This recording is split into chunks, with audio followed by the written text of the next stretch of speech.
கட்சி வந்து 50 வருஷத்துக்கு மேல அரசியல் பண்றாங்க. ஆனா இத்தனை வருஷமா எதுவுமே மாறல. நம்மளோட வாழ்க்கையோ இது எதுவுமே மாறல. ஆனா தலைவர் குடும்பம் நல்ல மாற்றம், முன்னேற்றம் இன்னும் பல தலைமுறைக்கு. இன்னும் 300 வருஷம் ஆனாலும் இங்க எதுவுமே மாற போறது இல்ல. நம்மள மாறவும் விட மாட்டாங்க. ஆனா இவங்க நடத்துற அரசியல் என்னன்னா, ஜாதி கட்சி தலைவர் 2 பேரோட சிலையை திறந்து ஜாதியை காப்பாத்துவது அப்படின்னு நம்ம தலையில மிளகா இருக்கு.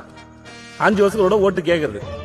அதுக்கப்புறம் ஏதாவது பிரச்சனைன்னு ஒண்ணு வந்துச்சுன்னா, அதாவது இந்த வெள்ளம் வந்துச்சு, புயல் அடிச்சிச்சு, பிள்ளைங்க அன்றதுக்கு இடம் இல்லைன்னா இவங்ககிட்ட போய் கையேந்தி நிக்கணும். ஏதோ அவங்க அப்பா வீட்டு காசு எடுத்து நம்ம கையில குடுக்குற மாதிரி, நம்ம அரிசியும் பருப்பும் வாங்கும்போது கட்டின வரி பணத்துல அவனுங்க வாரி சுட்டிக்கினது போக மிச்சக்கிற பணத்தை நம்மளுக்கு கொடுப்பானு, அதுவும் எலும்பு துண்டு மாதிரி. அதான் நம்ம வாங்கிக்கிட்டு அவனுக்கு போஸ்ட் அடிக்கணும். நான் பேசுறது உங்களுக்காக இல்ல, கரை வெட்டி கட்டி அழுக்கா இருக்கிற உங்களுக்காக இல்ல. உங்களை நம்பி உங்க வீட்டுல உட்கார்ந்து இருக்காங்களே உங்களோட புள்ள குட்டிங்க, அடுத்த தலைமுறை, அவங்களுக்காக பேசுறேன்.